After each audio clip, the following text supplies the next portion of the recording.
वामन अवतार।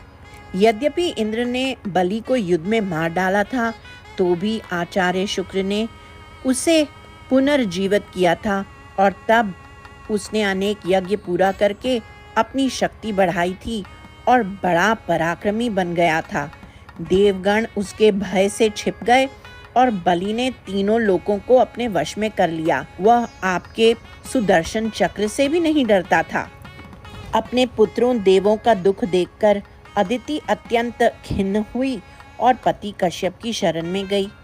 कश्यप ने उसे आदेश दिया कि वह पयोव्रत के अनुष्ठान द्वारा आपकी पूजा करे।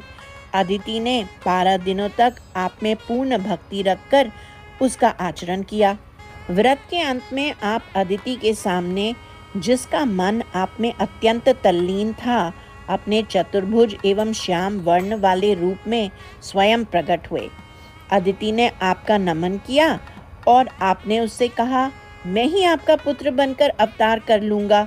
यह मेरा दर्शन जो आपको अब मिला है, आप गोपनीय रखें। तदनंतर आपने तपोनिष्ठ काश्यप के वीर्य में प्रवेश किया और गर्भाधान में अदिति के गर्भ में आ गए। ब्रह्मा ने गर्भस्थ आपकी स्तुति की। अदिति ने श्रावण द्वादशी के पुण्य दिन पर आपको जन्म दिया। अपने जन्म के समय आपने दिव्य वैष्णव रूप प्रकट किया था। आपके जन्म से सुरगण अत्यंत हर्षित हुए और भेरी बजाते हुए उस पुण्य आश्रम पर फूलों की वर्षा की। माता पिता ने हाथ जोड़कर आपकी जय जयकार से स्तुति की और आपने तुरंत ही एक समर्थ ब्रह्मचारी का रूप धारण किया। हे ईश, तब कश्यप आदि प्रजापतियों द्वारा आपका उपनयन कार्य संपन्न हुआ। मेखला, दंड, कृष्णाजिन, अक्षमाला आदि देकर उन लोगों ने आपकी अर्चना की।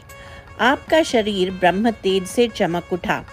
आपने अग्नि में समेधा धान किया और महाबली की राजधानी की ओर, जहां अश्वमेध यज्ञ चल रहा था, निकल पड़े। आपके हाथ में छत्र था, मानो उससे शत्रुओं के वीर को रोक रहे हों, और दंड पलाश दंड विधान था, मानो दानवों में उसका प्रयोग किया जा सके। आपकी आने वाली महिमा का गुरुत्व आपका शरीर अभी प्रकट कर रहा था, जिसके के चलते आप भूमि को कंपा रहे थे। इस प्रकार आप आगे बढ़े। आप नर्मदादि के उत्तरी तट पर स्थित यज्ञशाला को प्राप्त हुए। आपको देखकर शुक्र आदि आचार्य ऋत्विकों की आंखें चौंधिया गई और वे शंका करने लगे, ये कौन है?